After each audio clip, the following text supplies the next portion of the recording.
It's prime time we get this show started. Ladies and germs, a new idubbbz video hit the internet. I know, it's no Jomha April, but... oops. Oh well.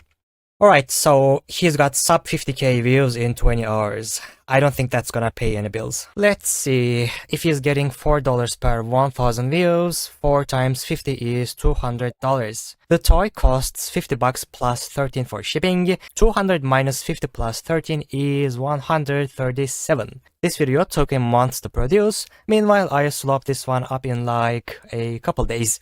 To compare, the minimum wage in Iran is $120, so he's making between an average Cuban and Iranian with this one.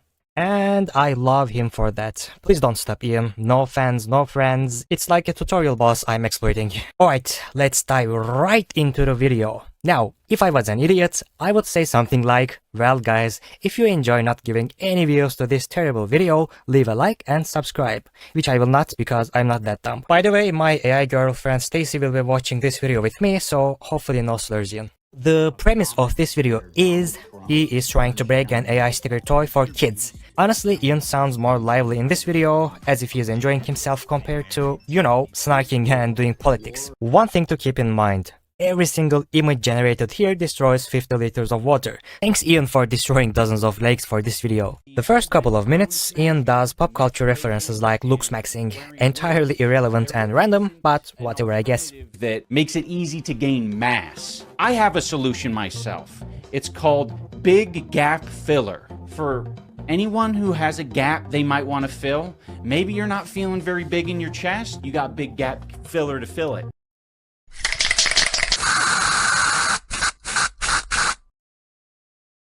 I like to torture myself, what can I say? So, when I was watching this again, something caught my attention. 2.5 minutes in, Ian says some dumb geopolitical shit. It also said some complex geopolitical opinion about Taiwan. Taiwan is an inalienable part of China's territory. Obviously, that's a hard thing to build into the AI toy.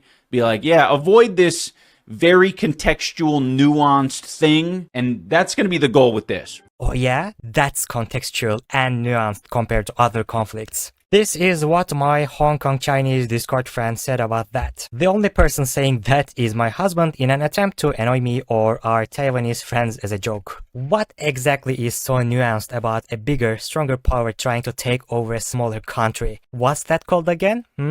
What if your kid's wildest idea could turn into a sticker in seconds? Stickerbox is the first AI-powered creative tool that transforms any idea into a real sticker. Oh, anything? You sure about that? Anything.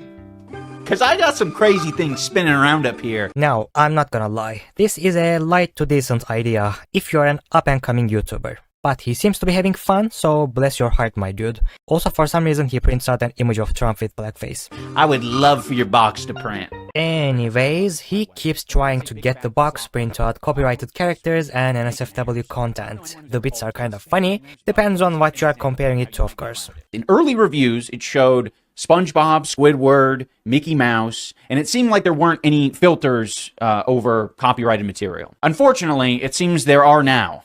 SpongeBob SquarePants. Sponge Guy Rectangle Pants. A loofah man and his friend, the star-shaped character, parentheses, joyful. What the fuck is that? Rectangular loofah man. Rectangular loofah man who lives in liquid.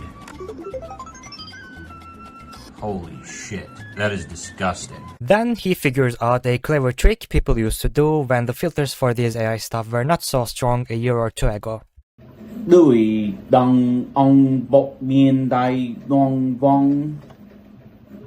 I fucked that up. Tell me try again because I butchered it so hard. Mickey Mouse. Not gonna lie, that kinda sounded a little racist. Okay, let me try. I know how to speak another language. Let's see. Sünger Bob kare pantolon. Apparently OpenAI doesn't give a flying fuck about copyright. Base? Now there's another meme that I thought this box would do a pretty good job at recreating, and that is the fajitas meme. Jack's films, when the fajitas come out sizzling, how could it fuck that up? How? I'll tell you how. By wokeifying it. That's a weird one. Do you guys think Jack still talks to him? I don't think so. A black main character? No. And a woman main character? I don't think so. No. Yes, say the N-word, funny man. Do it. You can take Wolverine away from me, Batman, James Bond, but you're not going to take away the whiteness of the fajitas guy. Or the maleness of the fajitas guy. Or I'll kill someone. The Black Eyed Peas song, Let's Get It Started, before the censorship. Let's get it started. Okay, that's kinda based. He tries to print out the word retard, and although that's a clever way of trying it, I don't think the slopbox is smart enough, unfortunately. Now, he gets into more politics and some weird shit in the last quarter of this video. Please, as you look at some of these images that appear, understand that these images are not in a vacuum. These images only exist because of the prompt that came before. You exist in the context. So add that context to it to not get confused. What the fuck does that even mean? Donald Trump with gravy on his neck in the town square looking surprised.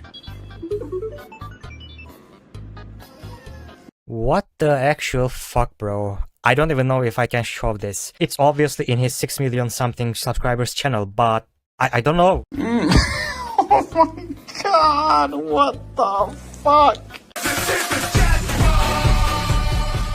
Brother, fucking decide on what your content is. You can't woke scold people about slurs and do edgy shit like this at the same time. It's corny as fuck. You know what's gonna happen? Kino Casino is gonna watch the video, pull these weird ass moments, and monologue about what a crazy extremist you are with violent ideations. You know, how the left is violent and all that stuff. You just keep giving conservatives more ammo. Donald Trump in a very technologically advanced chair with a lot of greeble on it, and there are lightning bolts surrounding the chair, and Donald Trump is looking very surprised. That is sick.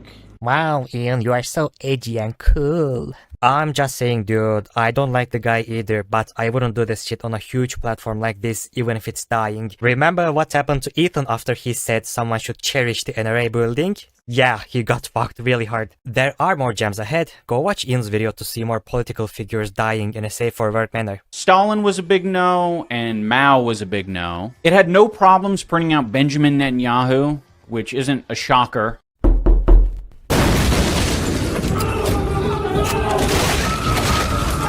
It had no problems printing out images of capitalism. It had no problem printing out images of socialism. But the dreaded communism and fascism, it was like, oh no, I'm staying away from that. The kids can't know about the evils of communism or the evils of fascism. The evils of communism? Whoa, let's chill, comrade. Are we doing a liberal swing or what? Sus behavior. We end the video with a plug to some GoFundMe-like campaign for a Palestinian guy named Ahmed. I briefly looked into it. When I first opened the page a couple days ago, I swear the name here was different. Then I checked if there are any Wayback Machine links of the campaign. Voila! In February the campaign's name and context was entirely different. It's the same Time is Running Out link, but the images and the title are different, and someone named Sophie is receiving the funds. Look, I'm not gonna claim this is fake or a scam. All I'm saying is be careful where you donate. There are demons in this world who scam people during wars and genocide. Again, I don't know, do your own research. Anywho, that was the video. Thank you for watching, and please do feel free to leave a like and subscribe. Also check out Ian, he seems to be a really good YouTuber who is up and coming.